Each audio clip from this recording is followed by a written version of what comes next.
नमस्कार, मेरा नाम है वैशाली राठौर और आप देख रहे हैं न्यायिक नायक न्यूज।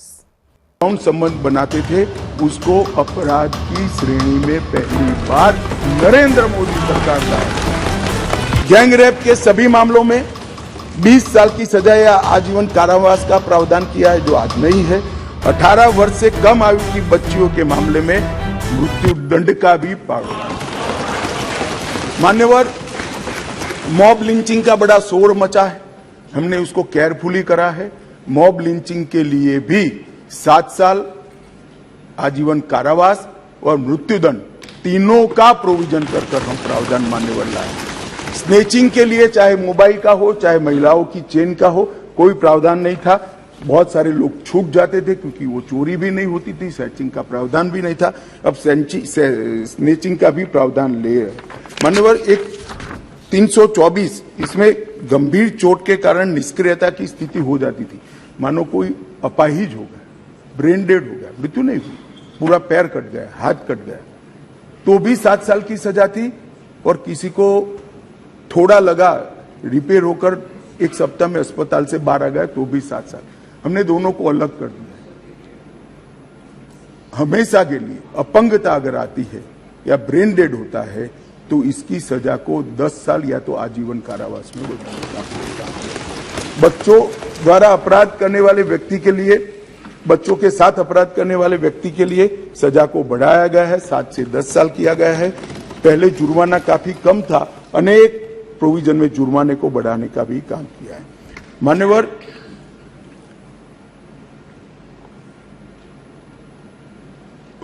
अपराधियों के विरुद्ध जो भाग जाते थे इसके लिए भी 10 साल की सजा का लाया है, प्रावधान लेकर आए हैं। सजा माफी को पॉलिटिकल यूज करने वाले बहुत किस्से आते थे।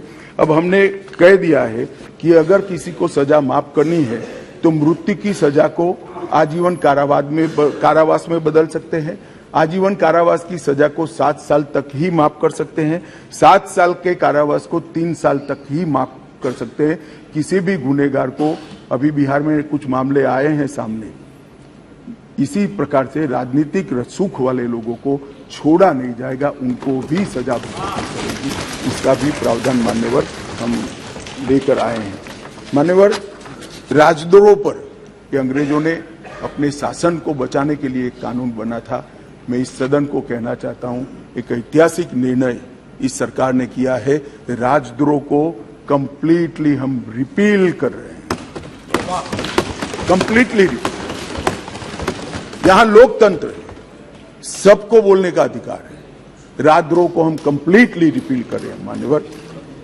और इस कानून में इसके साथ साथ अलगाव, सशस्त्र विद्रोह, विध्वंसक गतिविधियां, अलगाववाद, भारत की संप्रभुता, एकता को, अखंडता को चैलेंज करना, ये सब को कानून के अंदर किसी न किसी दाएं बाएं तोड़ मरोड़ कर जोड़ते थे। इसका कोई स्पेशल प्रोविजन नहीं था, टेररिज्म की व्याख्या ही नहीं थी।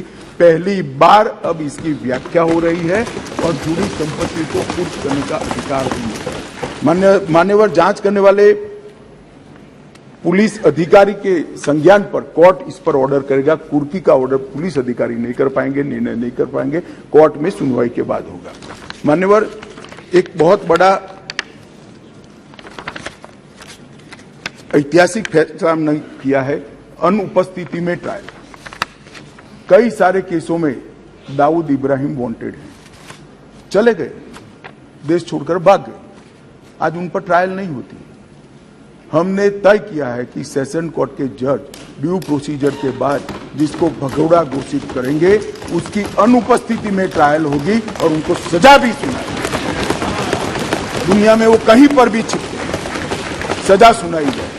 मान्यवर, इससे बहुत बड़ा फर्क पड़ने वाला है और वो सजा के खिलाफ अपील करना है तो न्याय की शरण में आए, अपने आप को भारतीय कानूनों की शरण में लाए और अदालत के सामने जाए तो हाईकोर्ट में चैलेंज करें। मान्यवर, मैं सार्वजनिक जीवन में बहुत बचपन से हूं, राज्य का गृह मंत्री भी रहा हूं। मैंने बहुत सारे थाने विजिट किए, बहुत सारे सदस्य भी थाने में गए होंगे। आप देखे होगा टूटी फूटी साइकिल, टूटी फूटी गाड़ी, टूटी फूटी ऑटो सालों तक पड़ी, सबने देखा। वो इसलिए पड़ा है कि कानून में प्रोविजन है कि केस के निपटारे तक इसको संभाल पर रखना। हमने प्रोविजन कर दिया है इसकी वीडियोग्राफी करना, वीडियोग्राफी की सर्टिफाइड कॉपी कोर्ट में जमा कराना और फिर इसका निपटारा आप कर सकते हो। इससे कम से कम पुलिस स्टेशन की स्वच्छता बढ़ाना। मान्यवर, इस प्रकार के मैंने तो अभी थोड़ा बताया, इस प्रकार के ढेर सारे बदलाव इस कानून के अंदर हम लेकर आए हैं। टोटल 313 बदलाव है मान्यवर, और मैं इतना कह सकता हूं कि हमारी न्यायिक दंड प्रक्रिया, क्रिमिनल जस्टिस सिस्टम के अंदर आमूलचूल परिवर्तन होगा और सबको ज्यादा से ज्यादा 3 साल के अंदर न्याय। मान्यवर, इसमें पुलिस अधिकारियों को भी जवाबदेह किया है, वकीलों को भी जवाबदेह किया है और न्याय करने वाले के लिए भी मर्यादाएं रखी है। इसमें महिलाओं का और बच्चों का विशेष ध्यान दिया गया है।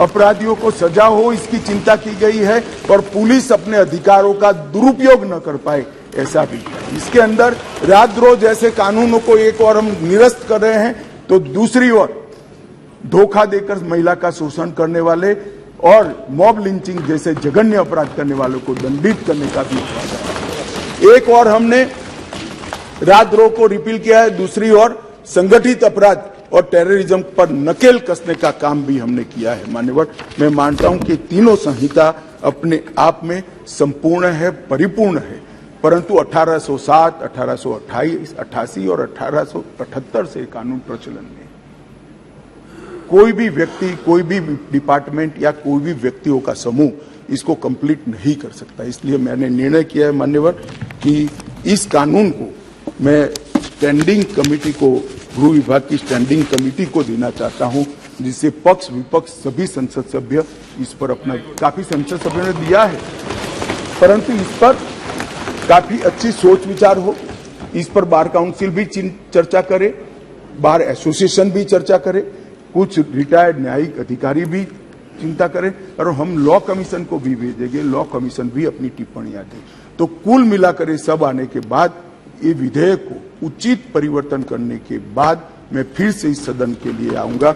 मैं आपको अनुरोध करता हूं माननीय स्पीकर महोदय कि मैं विधेयक को पुनर्स्थापित करता हूं और माननीय स्पीकर महोदय मैं ये भी अनुरोध करता हूं कि विधेयक को जांच हेतु विभाग संबंधी गृह कार्य संबंधी संसदीय स्थायी समिति को।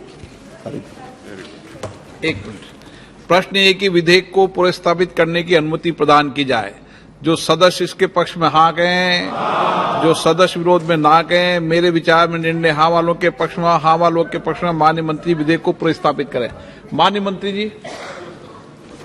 मान्यवर, मैं इस विधेयक को, तीनों विधेयकों को गृह विभाग के कार्य संबंधी, माननीय स्पीकर महोदय मैं विधेयक को पुनर्स्थापित करता हूं और आपसे निवेदन करता हूं कि ये तीनों विधेयकों को गृह विभाग के कार्य संबंधी संसदीय स्थायी समिति को भेज दिया जाए।